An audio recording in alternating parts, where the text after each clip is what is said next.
Welcome to Comics Bazaar, the channel of comics commentary and arcana. This video features X-Men Unlimited #1, cover dated June 1993.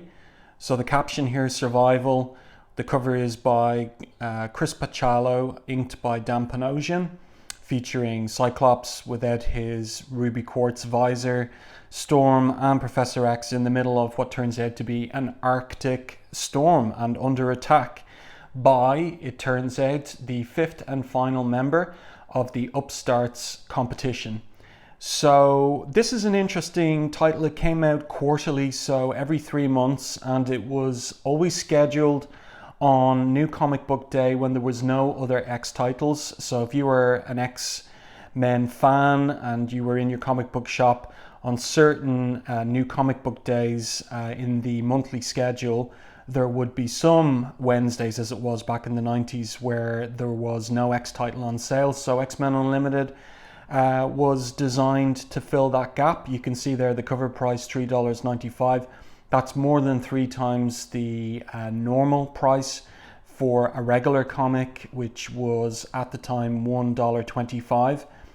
Now, another interesting feature of this comic is that it's printed on glossy stock paper. So I'm going to open this one up to the splash page. You'll see it here.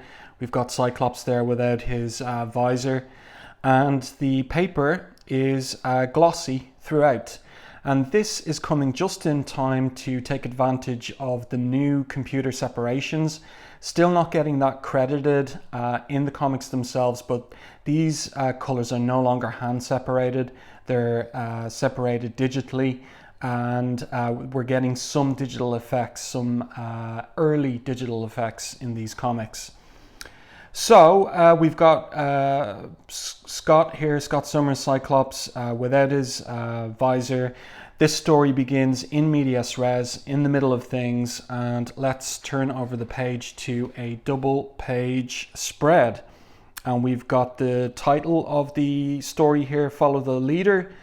Stan Lee presents Cyclops, Storm and Professor X in this story. An X-Men epic by credits Scott Lobdell writer, Chris Bachalo penciler, Dan Panosian inker, Chris Eliopoulos letterer, and Glynis Oliver colorist. So noteworthy here is Chris Bachalo. This is his first X Comics work. He's coming over from DC Comics, specifically the DC Comics imprint Vertigo, where he won renown for the Sandman spin-off Death, the Time of Your Life miniseries.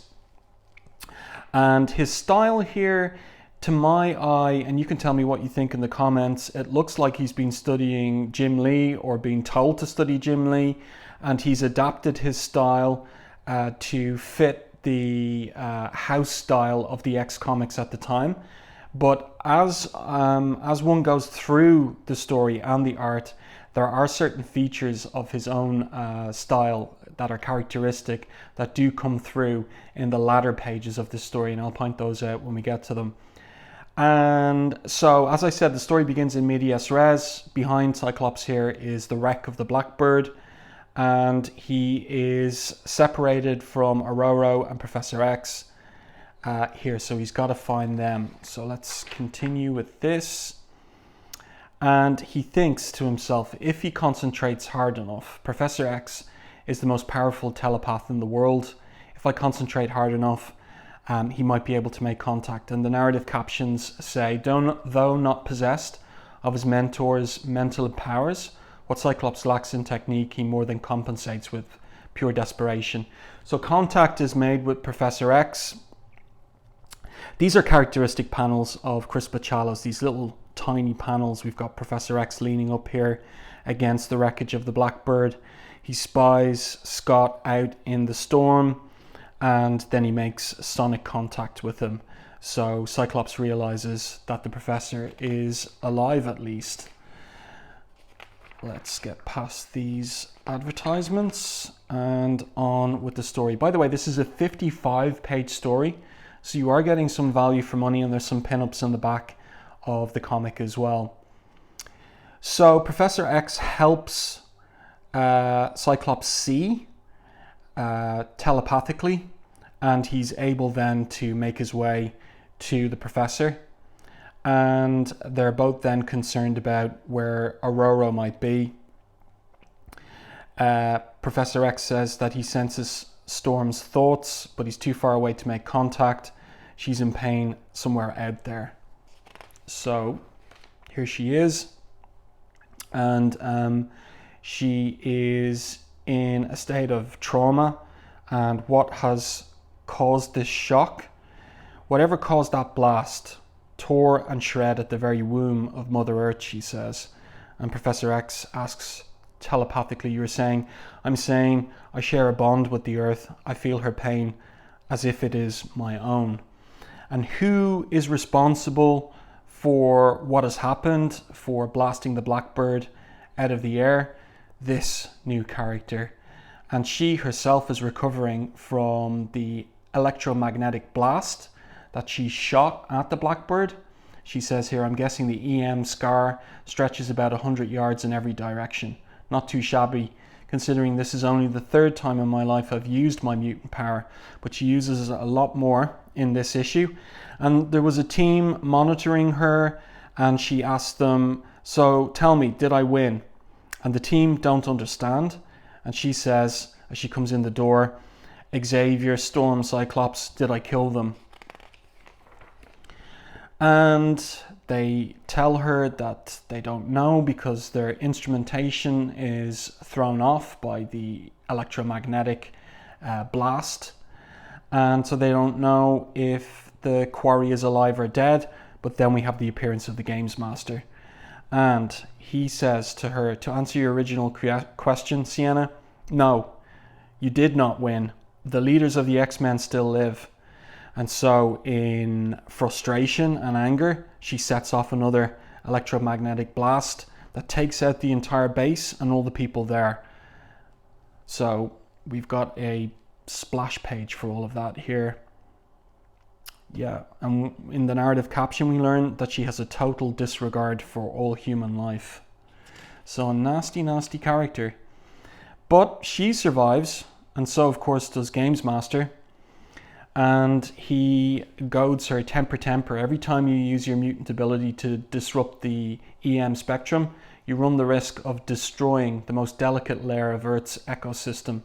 My father said that to me, she says to Games Master. And he says, yes, 3 weeks after the initial manifestation of your powers. Yes, I know everything. Because the Games Master is an omnipath.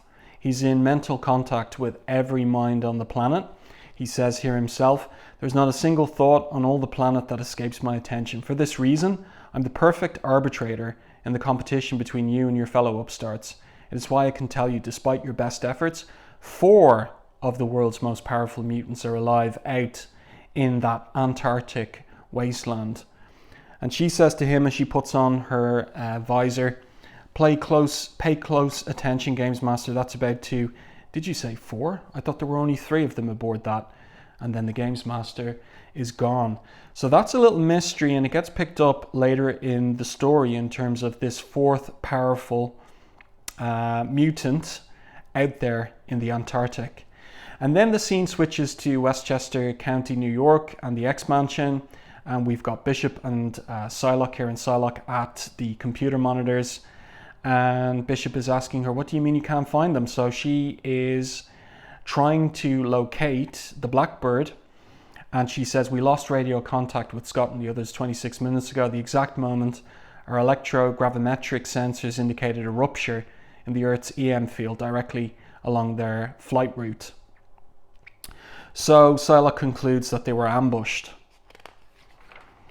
And then we go back to the crash site and Scott blindfolding himself there, though it does make me wonder, how is it that his optic blast would not blow the blindfold away with force? It's an interesting one. Also, you can see here with the anatomy, Bachalo's anatomy, and the way that it's inked by Panosian, they're definitely going for a Jim Lee vibe here, as much as they possibly can. And great artwork throughout by Bachalo, storytelling, the works. Really a great debut in the world of X comics. So Aurora flies out. She's deeply angry, She extinguishes the flames of the Blackbird, grateful that her weather-wielding powers are of some use. And inside, Cyclops says, perhaps an examination of the events leading up to this situation will help. Spoken like the master strategist you are, Scott. So then we get a flashback here, and we've got that classic indication that we're getting a flashback in Marvel Comics. We have the rounded edges of the panels. So the professor thinks back, and it turns out, why were they in the Antarctic? They were there for to get some vibranium, which they need to fuel their ship's cloaking device. And also they were there meeting Sienna and Kazar's new baby as well. And then they got aboard the Blackbird and were ready to fly back to New York when they were hit by this blast. And then there's the recollection of the crash landing and how Aurora moved to not let the ship fly apart and to control the crash of the ship. So we see that illustrated here. In the midst of this danger, Cyclops comes up with a plan, and his plan is to shear off the rear of the aircraft, and then Storm is able to control the descent of the crashing nose of the Blackbird, and it's a miracle that they managed to survive it all. So nicely illustrated here, the crash of the Blackbird. And then we're back in the present. And outside, one of the wings crashes onto the ground, and this really sends Storm into an angry outburst. She says here, "I'm the mistress of the storm, be it tropical, cosmic or arctic. Will not stand by and allow the weather, the elements that are my birthright to control, to be the instrument of our deaths." So she flies outside, very angry. This is a great anchor image of Storm here by Chris Bachalo and Dan Panosian. And she tries to use her power to counteract the storm, but it takes a tremendous amount out of her. Great anchor images also. And all of this is witnessed by Sienna Blaze, an electrical storm upon the horizon, some 50 miles away by my estimation. I wonder who that might be, she says. So Cyclops rushes out to catch Storm as she falls to the earth after her exertions, and he blankets her fall by pummeling with his optic blast some of the frozen snow. And then she's quite badly injured from what she was attempting to do. And then we learn that Storm, her body changes temperature in accordance to the environment. The colder air gets, the warmer Aurora becomes, and vice versa. In the center of a raging blizzard, she nearly fried her system. So in her attempt to control the Arctic storm, she nearly burnt herself out. Great little central image here of Professor X mentally concentrating on regulating Storm's body temperature. So, and then we have a little quiet period where Storm is recovering, and we have this little comic interlude where Professor X tells Scott to stop addressing him as Professor. And Scott says, "I don't know what you're talking about, sir. If you'll excuse me, I should plug up this tear in the cockpit before it widens." "Certainly, but don't change the subject. Every student of my first graduating class has reconciled themselves with addressing me as a person rather than their instructor. They all have at one time or another called me Charles. If we were to die here and now in the middle of nowhere, I would very much like it to be as equals rather than as student and teacher." "You're being ridiculous," says Scott. "I could call you by your first name. I believe you're bluffing. Let me just attend to this first. Use some debris to block the wind. Now I believe you're stalling," says the professor. "Not at all. I want everything in its place when I pulverize it with my blast. There you go, Charles," There you go, Charles. And he keeps on struggling to say Charles's name. And he says, look, I could call you by your first name if I wanted to. I just choose not to. Yes, well, I applaud your self-control, says the professor. And then, several hundred miles away and approaching at Mach 4 is the reserve blackbird. Of course, one for each team, blue team and gold team. So here we've got Psylocke and Bishop racing to the rescue, but they stop just short of colliding with an electromagnetic flux, which would have taken out their aircraft. So they're stymied in their rescue attempt. And then we switch back to the wreck of the first Blackbird, and Aurora comes to. And in her weakened state, she confuses Cyclops working here with Forge. And the narrative captions tell us she reaches for him for protection against the cold that has gripped her heart from the moment that he left. She wants to explain to him, to share with him all the reasons why they shouldn't be together, but more importantly, why none of those reasons matters. And that refers back to issue 290 of Uncanny X-Men, when Aurora was flying to the X-Mansion to tell Forge that she accepted his proposal of marriage, but he told her that he was retracting it because he felt she could never have a life outside of the X-Men. And here we see, ironically, that Cyclops really is a Cyclops, because he found a piece of ruby quartz, or the professor found it in the wreckage, and he's able to use that now, one piece of ruby quartz to see out of. So he's not entirely incapacitated now, and Storm passes out, so she's still weakened from her earlier efforts. And the two comfort each other, and it seems like night falls, and they get some sleep, the professor here, resting on a bed. But in the morning time, he's gone, and Scott and Aurora realize, and they think that he has, well, Aurora says Charles is not given to impulsive behavior, Scott. It is possible he sensed the life out amidst the hostile terrain and chose to confront it on his own. The question now is, what can we do to assist him?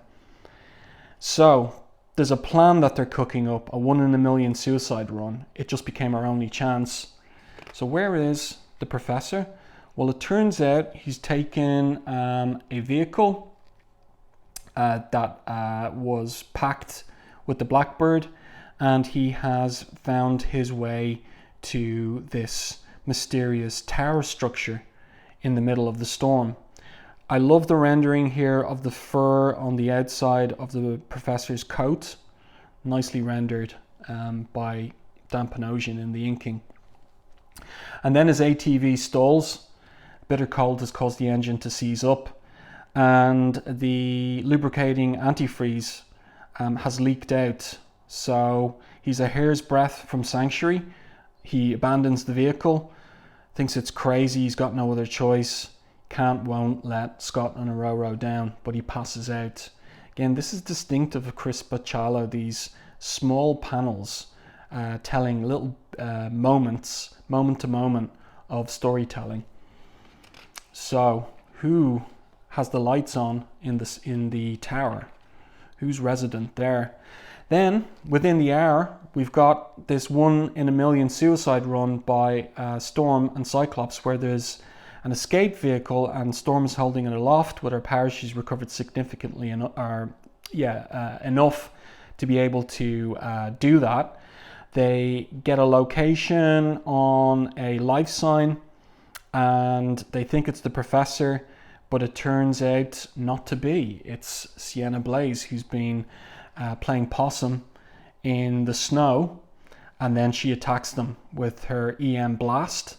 And this is where we get to see Bachalo drawing more like his the version of himself that drew Death, the High Cost of Living, with these hands. These are very distinctive of this period, Bachalo style hands. And so here we've got the confrontation between Sienna Blaze and Aurora and Cyclops. And so there is some back and forth between them. Cyclops tries to appeal to her better self, and she says, I'm the worst. They made me who I am today. Now they'll just have to deal with it. she's talking about people in general. And then her foot goes right through Cyclops' head, or so it appears. But it turns out it was an illusion cast by Professor X on this little hover board here. We'll find out more about that later on towards the end of the story. And the professor says, I created an illusion in your head. While it is an aspect of my mental powers I'm normally averse to employ, in your case, Miss Blaze, I made an exception. So she is confident that she's going to destroy them nonetheless, but she is unable to use her power against them because, again, the professor has interfered or intervened into her brain to stop her from accessing the power. But she says, that was stupid. All it means is my body is building up a major charge, only my mind isn't going to be able to control it. So they've got a plan for that. They bury her in a glacier, but she says she can feel her power building past critical. And we'll see if she takes down the mountain of ice. Well, everybody working in concert, Cyclops, Storm, and the Professor, managed to hold her back somewhat. It seems they got half of what they wanted because she's out of the ice pack, but Cyclops says, you can't possibly possess more energy than it's taking you to stand. Maybe not, she says. You may have weakened me a lot, but I don't need to fire off another blast. I only have to leave. So what's this about? She explains it. I can ride the Earth's electromagnetic field, not unlike your Nightcrawler. The difference being I'm part of that field. The instant I'm gone, I won't be here anymore. I leave, I take a chunk of EM field with me, and nature abhors a vacuum. So this is more deadly danger for our X trio. And she leaves, and Cyclops says, Professor, I would have a better chance of turning back the tide, Scott. Then our only chance is to make it back to the life pod and pray that Sienna is exaggerating. To stay in one place and hope amounts to only waiting to die. But so Storm is going to lift the life pod and try and escape the shrieking fury of a wounded planet. She's content that the wind brings her to the cusp of the explosion. The impossible hope being the force of the blast will carry this trio past the boundaries of oblivion, somewhere to the outer fringes of survival. So then we're outside the AM Flux with Bishop and Psylocke, and they're running out of fuel. Psylocke gives the order that they should return to the X-Mansion. Bishop is holding out hope that Scott, Storm, and the Professor might still be alive, and then suddenly they emerge in the life pod. And the Blackbird has a tractor beam, which grabs the life pod, and then the Professor makes telepathic contact, and so they're delighted to see that he is alive. And now we're at our last couple of pages and the wrap up. Later on, a steaming mug of coffee for everyone, the survivors, and we got the explanation of what happened at the mysterious tower in the middle of the Antarctic in the storm. And the Professor explains, he awoke somewhere inside the tower I'd glimpsed from the distance, free from the electromagnetic disturbance which raged just outside. So the tower is capable, or is outside of that electromagnetic flux. And how can that be? A quick sonic probe of the facility failed to identify the person responsible for saving my life. It was obvious the individual wanted to remain anonymous. Equally apparent was my host's need for privacy. Provided with a hover disk, which responded to my mental commands, I returned to the two of you in hopes we could return to the tower together. And then we saw that point earlier in the story. So there's no sign of Sienna Blaze. Then we've done all we can here, Psylocke, says the Professor. Take us home. So the Blackbird departs for New York. But here on the icy water of the surface, there is this mysterious figure in silhouette with a billowing cloak. A lone cloaked figure watches the Blackbird disappear into the wind, knowing full well he and the man he saved, Charles Xavier, will soon meet once more. Silently, he returns to his citadel to make ready for that day. The rest of the X-Men's journey is made in silence, not because these three have nothing to say to each other, rather because their actions this day, motivated by honor, respect, and love, have spoken more eloquently than any words available to them. And it's interesting here, just this choice, this overhead shot of this little X coffee table with the 3 seats around and an empty 4th seat. Who is this mysterious figure that also played a pivotal role in their escape from the Antarctic? And in the back of this issue, there is also a gallery of 6 art pieces by Joe Quesada and Jimmy Palmiotti. This one here with some computer coloring, but we don't have a credit for the colorist. Kerry Gamble and Chris Ivey is the next one here. So this is obviously it's like an alternative cover for this particular issue. That's very nice. This one is by Mark Bagley and Terry Austin. That's pretty cool. Then we've got one by Brian Stelfreeze of Storm, Rogue, and Psylocke. That's really nice. Brian Stelfreeze, really excellent at spotting blacks. Then we've got one of Cable with Stripes' helmet here and many spent rounds on the ground by Greg Capullo. That's nice.